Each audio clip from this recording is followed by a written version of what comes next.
Yeah, Kamani, I'm curious how much you've looked at UConn already, and if you have any early impressions of that matchup.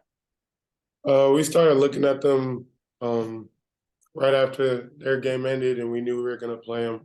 We had a practice last night and kind of like a film and walkthrough session. And obviously, we're going to practice and go over them, here on out. Um, I think we match up well with them. I mean, it's just going to be another war. Obviously, they have two pretty good bigs, and they surround the bigs with some pretty good pieces. So we've been looking at them, but I think we match up well with them. And I was curious. I don't know how much y'all have matched up in practice because different positions or whatever. I'm curious from a player's perspective. What's it like being defended by Jordan Walsh? Like, what kind of challenge is that when you got Walsh trying to lock you up?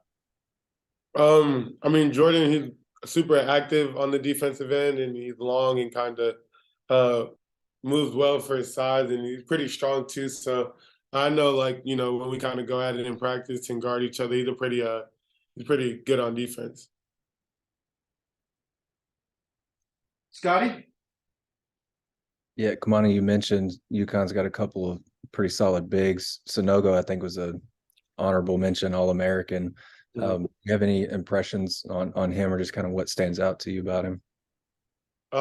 Yeah, he's like super active, big.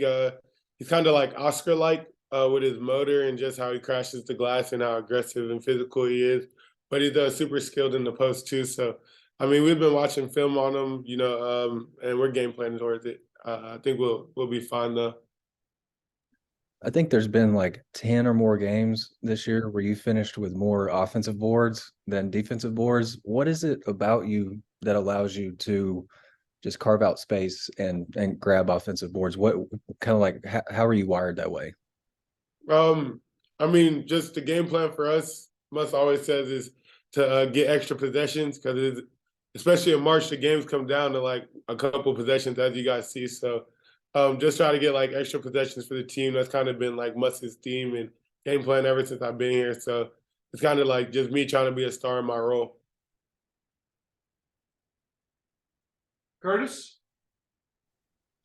Hey, Kamani, I wanted to ask you a follow-up on Jordan Walsh. He's gone through the ups and downs that any freshman will, but it seems like he's just really stepped up in the tournament for you guys so far. Just what have you made of the way he's played and the impact he's had? Yeah, I mean, when you're a freshman, you kind of got to get used to things, and it could kind of be difficult when you come here and things don't go your way. But I mean, if anything, it's just credits to him when the lights are bright. He's showing up and performing, and that's what we needed from him right now, and that's what we're getting. So I think he's been a great addition in March, and he's kind of been an X factor on why we're winning these games. Just curious, how validating has it been for you guys to reach this point, just with the ups and downs, the obstacles that you faced this year? You've kind of wound up where people expected you to be in the beginning. Yeah, I mean, our goal from the start of the season was to win a national championship, and then of course, some injuries and things happened, and it just felt good to get to the Sweet 16. But I mean, now it's kind of like our goal is still the same. So I don't think anybody here is like satisfied. We're going down to Vegas to get us two more, and then try to get to Houston. So that's kind of our game plan, and I think everybody in the locker room has the same mindset. Bob? Hey, Kamani, how you doing? You're making me famous on Twitter. We Hey, always go famous, Bob. No cap. okay, thank you.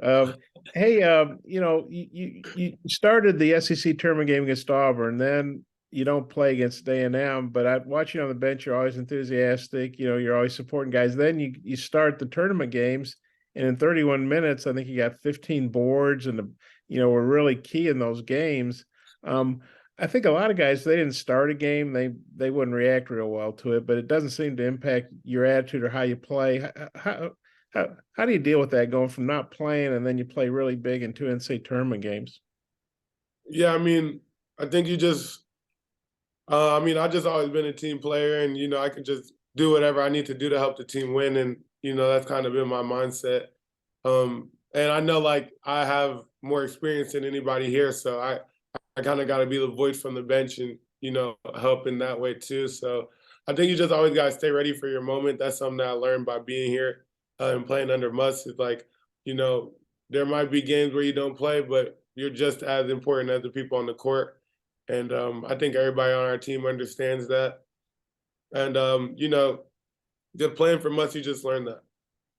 And then I had a question about Jordan too. I guess you're getting inundated with these questions, but you look, a lot of people have a tendency to look at points, right? Media, fans, whoever, players maybe too. And Jordan scored okay, but I think he's averaging about 7 points or some, and I think he scored 60 in those 2 games. But he just impacts the game in so many different ways and things that don't show up in the box score.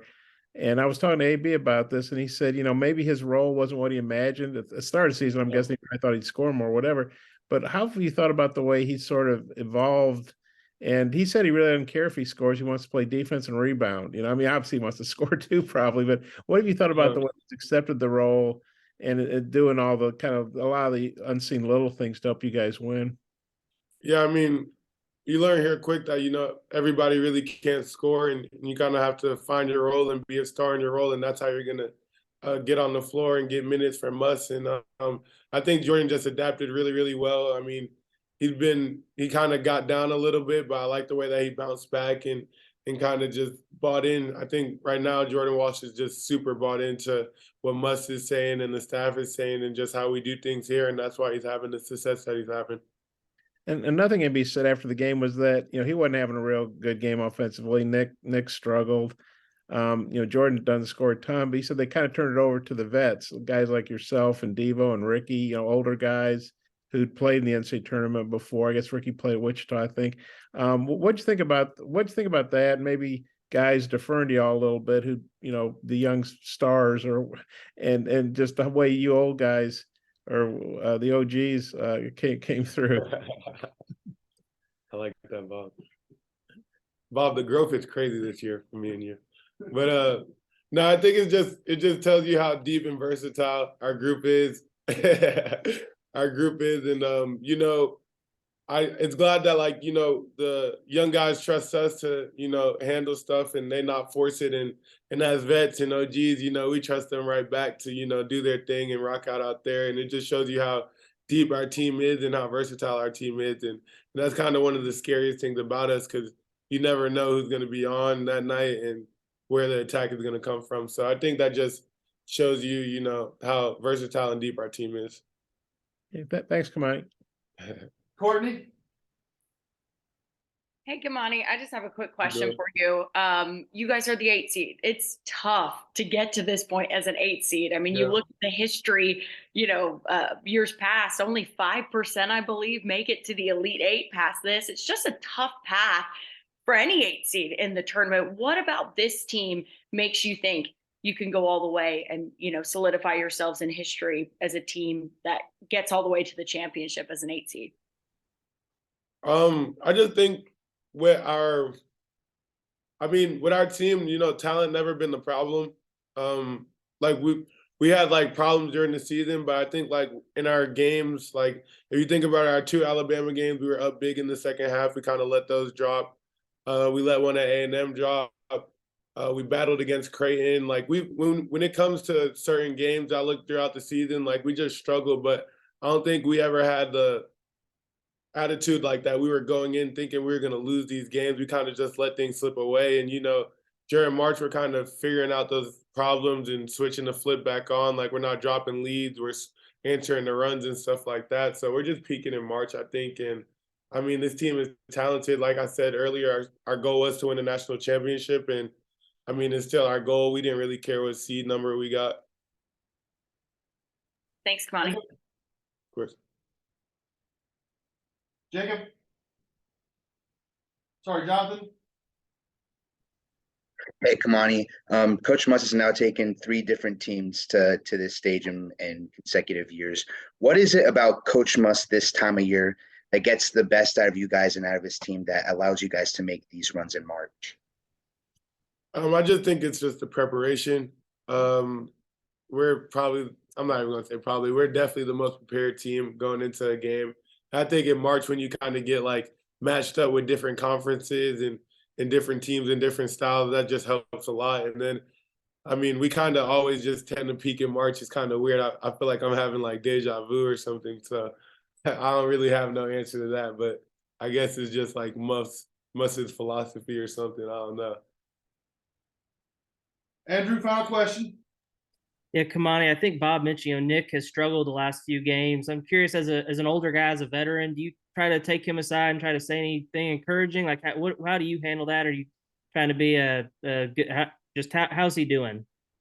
Yeah, I mean, Nick hasn't had the 2 games that he wanted to have, but I mean, Nick's a basketball player. He's a dog. He's him for that reason. So I mean, we're in his ear. We're giving him encouragement. I mean, I don't think anybody on the team has lost any type of trust or faith in him. We know who he is, and we know what he can do. You know what I mean? So, it's 2 games. Them 2 games are over with. It's a new city, and I expect Nick to have big games. Thanks, Kamani. Appreciate your time.